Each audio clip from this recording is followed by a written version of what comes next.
Welcome to the Details of Life. I'm your host, Marcus Wilson, and thank you, ladies and gentlemen, for coming in and tuning with me today. I have a very special episode for you guys. We have Missouri Tigers head coach, Cuonzo Martin. Any of you guys that know Coach Martin know that he's a man of very high integrity, man of character, uses basketball as a vessel to really teach kids life lessons and be better men in society upon graduation. And so someone had reached out to me and said, Marcus, you really need to get Coach Martin on. I said, well, of course I do. But when I got in touch with him, he kind of surprised me when he said, you know, Marcus, normally I would talk basketball with you. I love what you're doing on the podcast, but there's some bigger things going on in the world I want to talk about. All the social and racial unrest and everything going on. So I really don't want to talk about basketball. I want to talk about life. Caught me off guard, but I was pleasantly surprised. And so I'm really excited to talk to him about that. You know, I will preface that we recorded this a couple days ago before the Rayshard Brooks murder. But obviously, this topic is still relevant. And we talked about a lot of things. You know, I said, you know, how are you talking to your team about this? You know, and when you give so much energy to others, how do you go home and recharge and be that same leader the next day? A lot of us go through that. And so I think that we hit on some very important things. I know you're going to enjoy this conversation.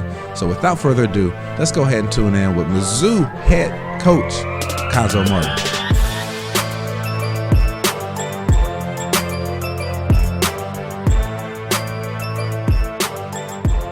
Like I just prefaced, ladies and gentlemen, today I have Missouri head coach, Coach Cuonzo Martin. How you doing, Coach?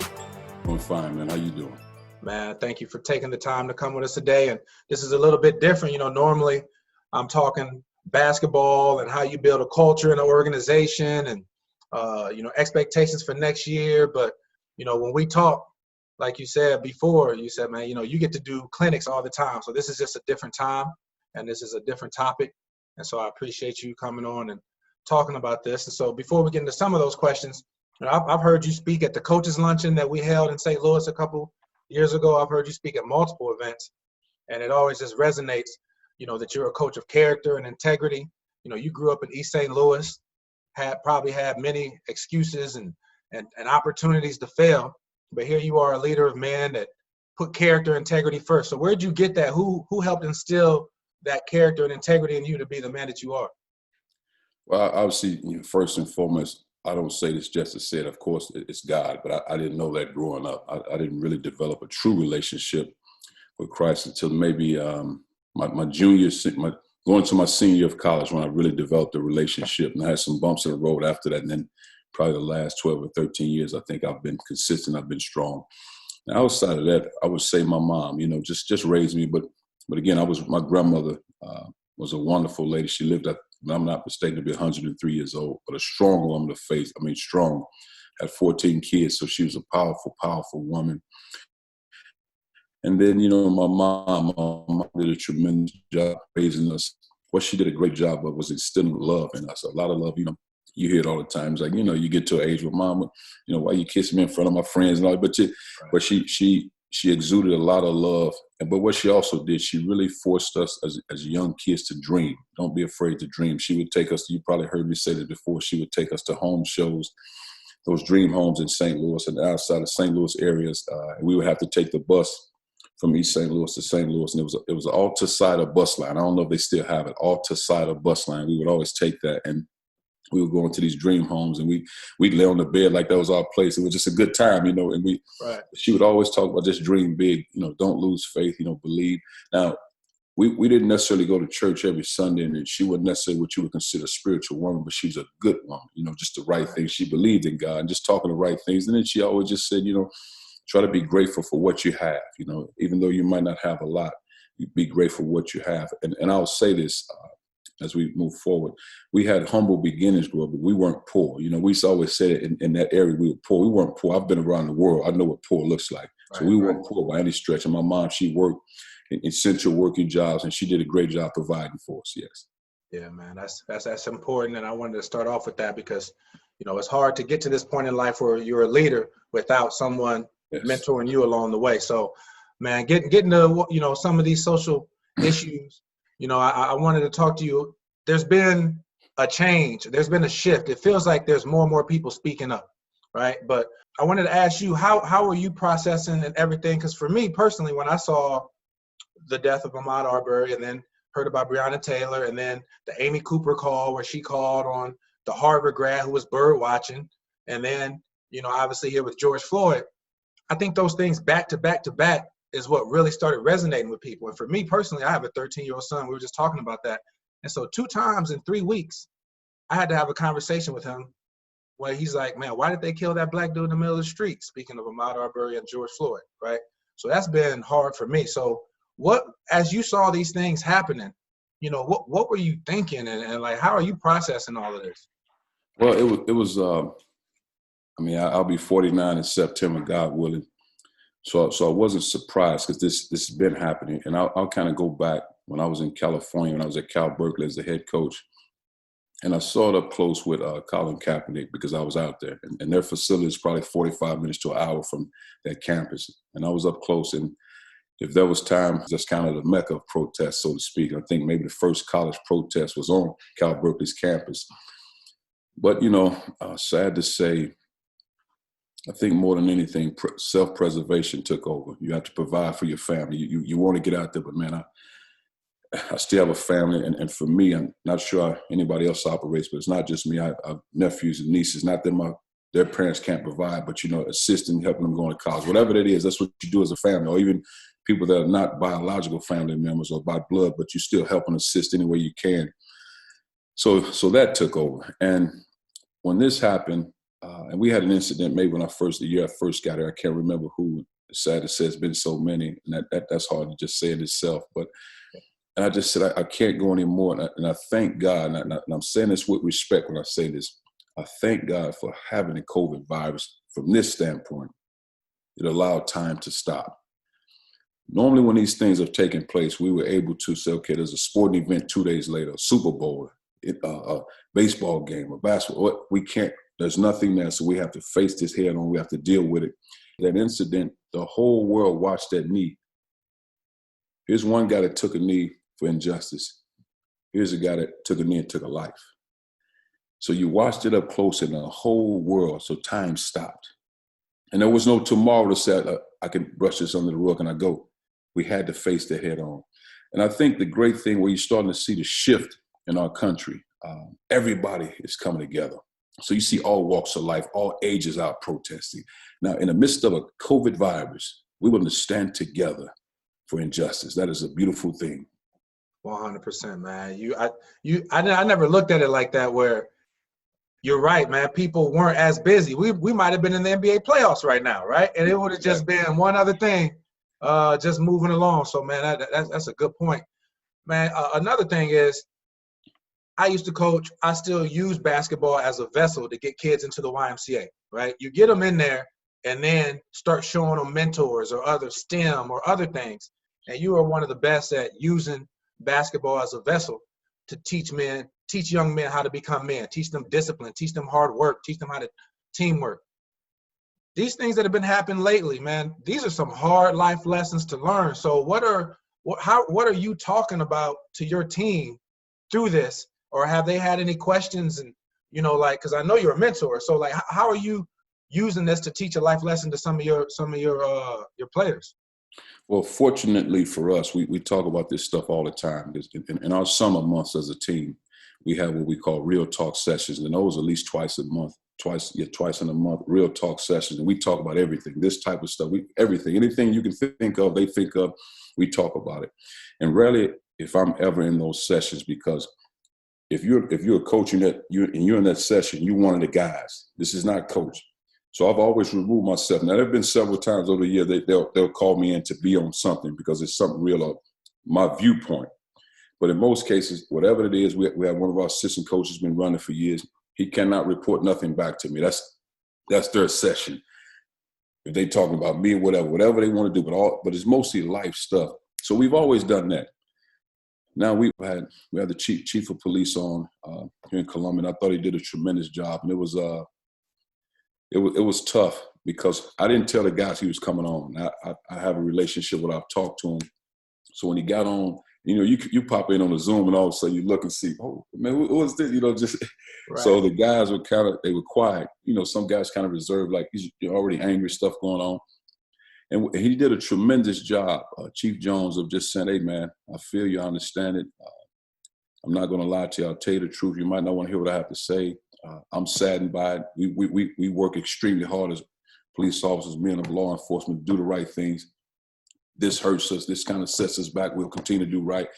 And he did such a great job. And I'm not exaggerating when I say this. I had two guys after that Zoom call, my players that talked about when they're done playing ball to be police officers because he did such a great job, but really because he let his guard down. And what happened was when it was over, and that was we normally try to go 30, maybe 40 minutes max on a Zoom call. That was probably an hour plus. But when it was over, I even felt a sense. Now I knew him, but I felt the sense that he was a father and a husband as opposed to a police officer. And my point is, I respect law enforcement a great deal, but my point in saying that is that position has to be a part of the community. He just so happened to be a police officer. But if in the community they look at a police officer as a police officer, I think that's an issue. Yep. They have to see you as one of the community people, and that's important. Yep. No, you're right, because we dehumanize it. We forget that he got a family to go home to as well. That's a good point. Now, another thing that that's been big, I see a lot of companies coming out talking about Black Lives Matter. Some companies don't want to say it because they think it's a political organization or whatnot. For me, when I say Black Lives Matter, I can't speak. I know a lot of times people ask me, what do you think? And I always say, I can't speak for the entire Black population. I'm just talking about me, right? When I say it, I mean, I'm not affiliated with any particular group. I want racial equity, police brutality to stop, and if there is something done wrong, that people are held accountable. That's essentially what I mean when I say Black Lives Matter. So what does that mean to you when you say Black Lives Matter or when you hear that? Well, I'll kind of give you context, and I might be all over the place, but hopefully I get to that bottom line. I think when you say Black Lives Matter, and I think for people that don't understand it, when you have a diverse team from an administrative standpoint, if you're a company or organization, if you have a diverse team, then you have people in your organization that can explain it to you. But if it's your first time trying to figure out what that's a problem, then that means you don't currently have a diverse team to understand that, because that should already be in and around your office. Now, what happens is when people say Black Lives Matter, I think what they're saying respectfully that this police brutality that seems like it's on one race, this is not consistent with all races. It's not consistent when you already, as a population, only make up 13% of this country. Those numbers are astounding how this continues to happen. So they're not saying other races doesn't matter, but they're saying these lives do matter. I mean, it's one thing to fight for equality, but now it's almost to the point where just let us matter. You know, just I mean, like you're less than. I mean, and that's sad. So now when I say that, and I respect when people even say all lives matter. And what I mean by that is, okay, if all lives matter, and if they truly matter, then you should be on the front lines as well. So when we protest, that means the whole country protests at the same time, if they all matter. So it's one thing to sit on a pedestal, sit in your home and say, well, all lives matter. But if you're on the front lines, then they all matter. So I think we have to be careful with that. And it's hard because we have such a divide. But I think in order for us to get to that, here's two things that I think. Because you can talk about equality, you can talk about all these things, but until we get because I cannot know about another race, but I know I have a good heart. So my heart is open to learn. I don't have hate in my heart, so my heart is open to learn. But the other part I think that we've struggled with for years, we don't have diversity in our groups, in our tables, in our committees, in our boardrooms. That's why we have these issues. We need to have diversity in all walks of life. I think we can solve a lot of these problems. One of the things that I'm working on at the organization I'm with, just to try to increase the diversity. And another thing when I wanted to hit on about the accountability, when, I heard a stat the other day that only 2% of officers who commit police brutality are actually charged. So that's where the accountability, we want it consistent. Not saying that all cops are bad of course not, but we just want consistent accountability when it happens to Black lives. Another thing, we live in a microwave society. I mean, 2 weeks ago, we was hearing about murder hornets. I ain't heard nothing about murder hornets in 2 weeks. Sometimes things come and go, right? We got a lot of emotion, a lot of people being involved in this, but, I just don't want it to end. Like, so after some of the protests end and we sit around and we're like, well, what do we do next? What are some of the things, I know you're not a social worker or anything like that, but what are some of the things that you think we could do, white and black, or that you might tell your kids to continue doing to keep moving this needle forward? Well, I think the first thing you have to do is educate. You have to educate what I mean, and educate not necessarily in school starting from the first grade, but educate people to understanding the importance of voting. It's very important. So what I tell our players, you vote for whoever you think the best candidate is. So taking time to vote and understanding the community in which it operates, who's the decision makers, and what we have to be better at. We have to be better at rewarding and also the consequences. And what I mean by that, you reward the best candidate, whatever race they are. But in the consequences have to be the same. You can't have this one race, this minority race, 2 crimes. This minority race commits a crime. This person, 20 years old, doing 20 years in prison. This person doing 2 years probation. Same crime, but different race. So we have to be consistent. And so I think more than anything, what I've learned in these past, really 7 weeks is studying the justice system, really learning even the university policies, looking at the policies. I would say right now, in the last 7 weeks, I've started learning. I think I'm maybe 6 years old right now in my learning. I'm at the infant stage of really learning a lot about stuff that I took for granted. Yeah. And I think it's a beautiful thing when you open your mind, you're willing to learn. But we have to be fair in when we make decisions. Like, for example, you go in the courtroom, you like to have it where your jury is a diverse jury. And then when you try the case based on what the paper says. Don't even bring the victims in, just try the case. Well, I know that's hard to do because sometimes you tip them off on information, but we have to be better at that as well, because we're making decisions based on how somebody look, and all of a sudden, whoa. Then you got a case a year later, very similar, but it's different. And I think the thing that is hard when you're dealing with prosecuting attorneys, people that's making these decisions, judges that are making these decisions, when you have young men and women wrongfully accused and they doing life in prison, long-term times in prison, it's a hard thing. Like, give you an example. This is what happens a lot.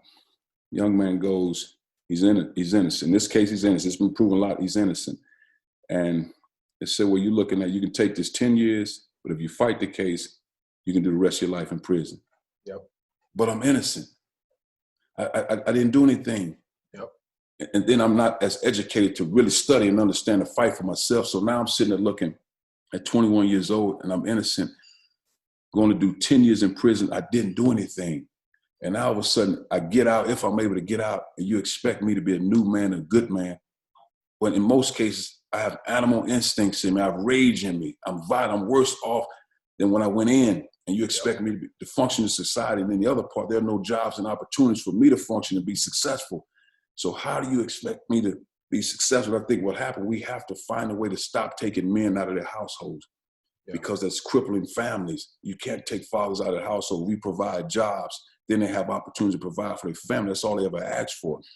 It's a hard thing for a man to look in the mirror and be respected by his family if he can't provide for his family. It's very hard. Yeah, I talk about that all the time, the breaking up of the family. And another thing I wanted to touch on, when you talked about voting, I think I'm learning about that as well, because, sometimes we get all galvanized to go vote for the president. But what people need to realize is those midterm congressional votes to fill up the seats in the House and the Senate, and then also the local voting. The local voting is what really is going to affect your day-to-day life. The local judge, the mayor, the alderman, all that. And so we oftentimes, I can't speak for everybody, but a lot of the people I know, minorities, don't show up to those. And then when the laws are reflected that hurt us, then sometimes we want to point to, the president, and he really has no say in what's going on locally, man. So that's a good point.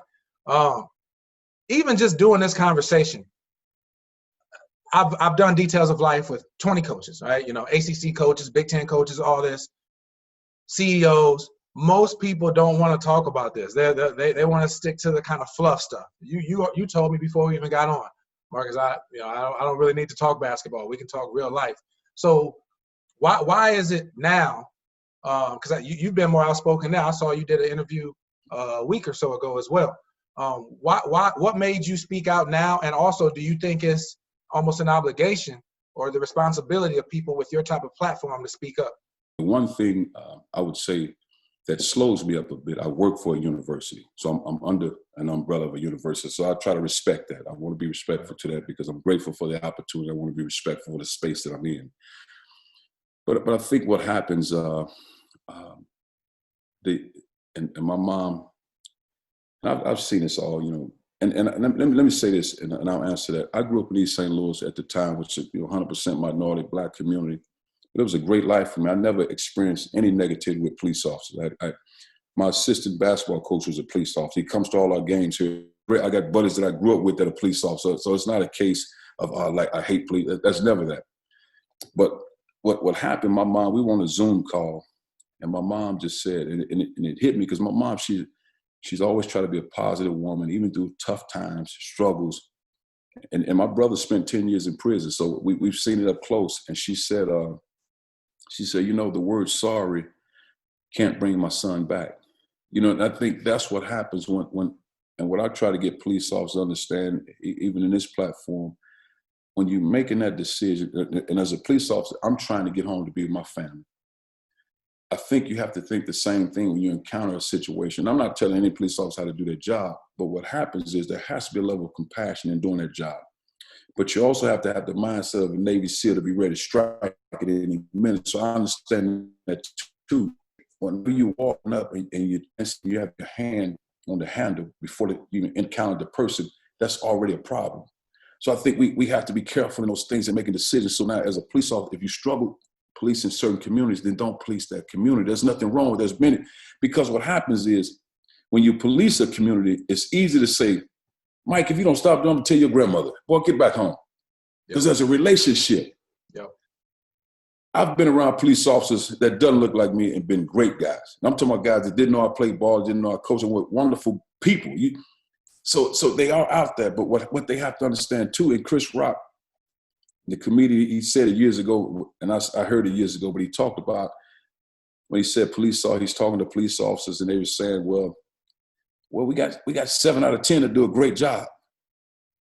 Well, the 3 that didn't do it, people lost lives.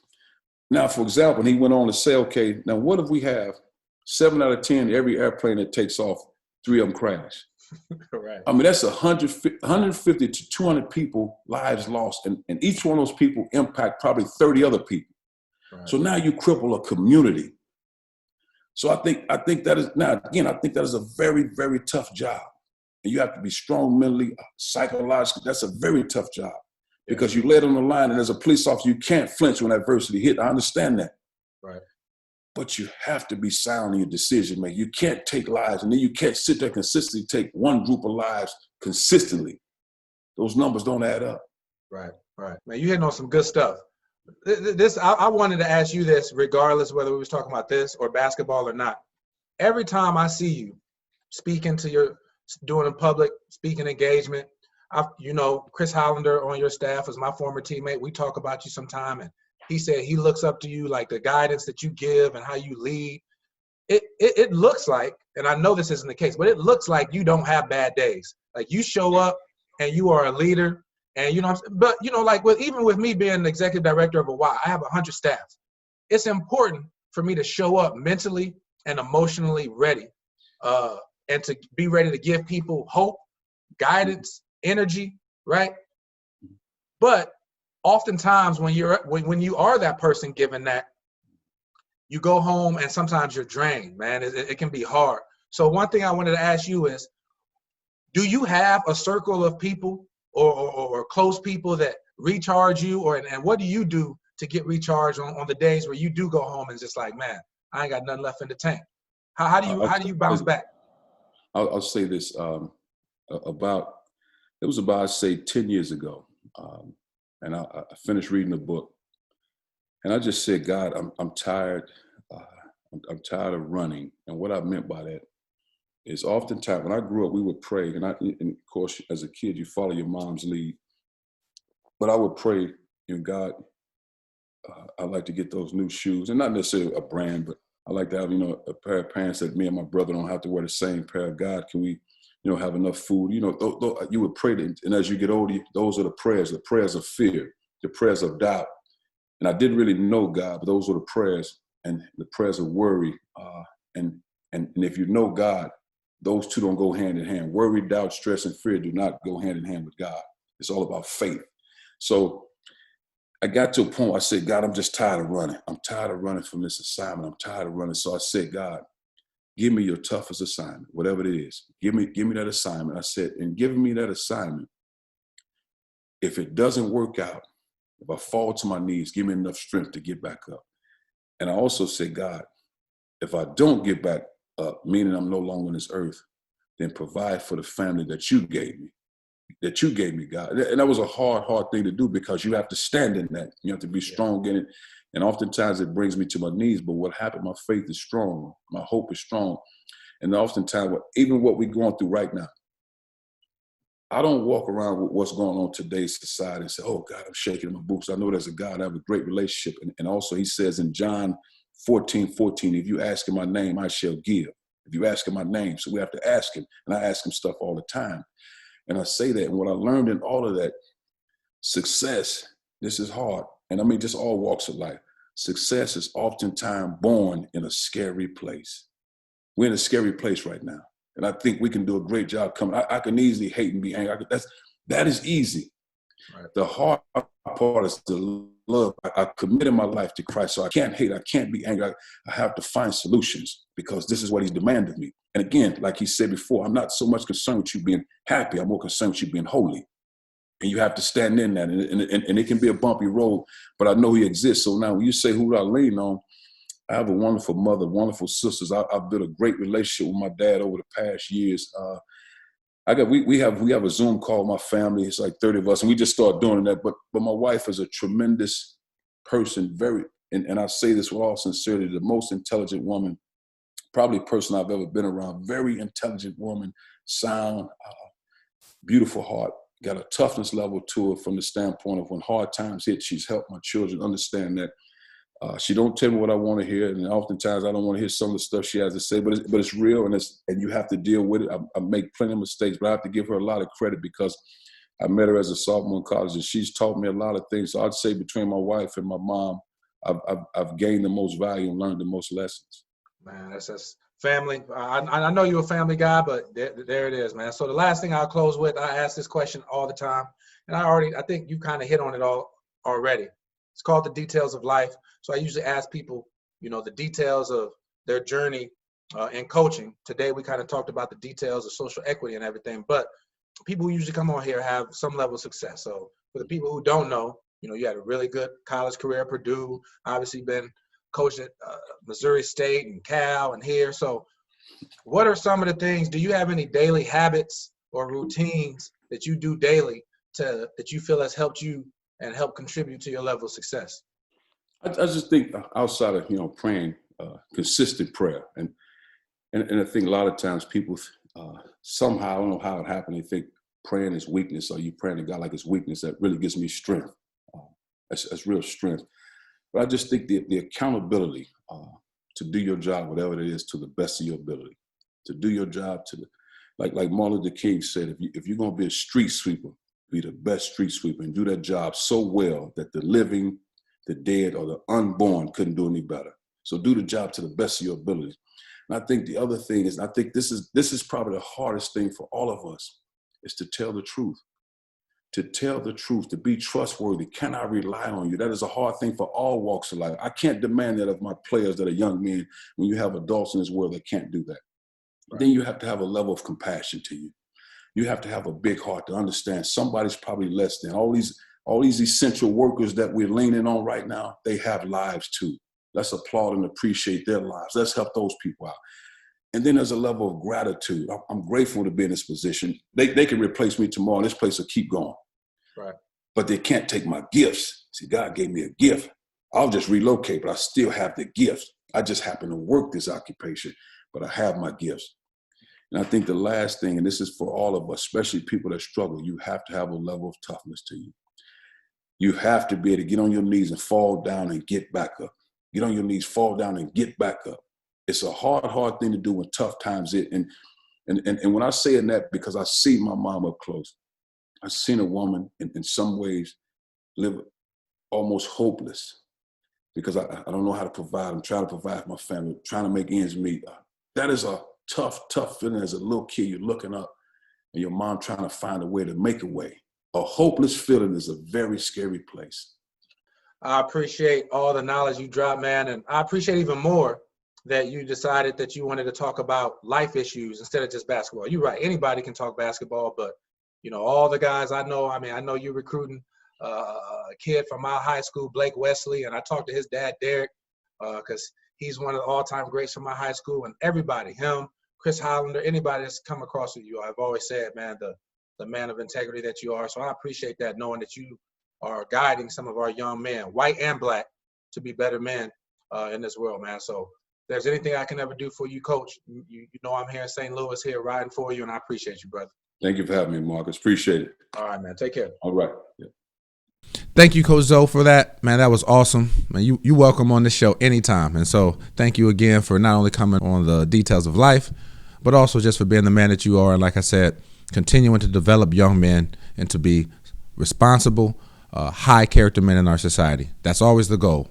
If we get to go play in the NBA, great. If not, we still need to be men that are going to be good men of character, good fathers, good husbands. And thank you for leading the way on that. Or my next episode is with another really good former player, current coach right now, Damon Stoudemire.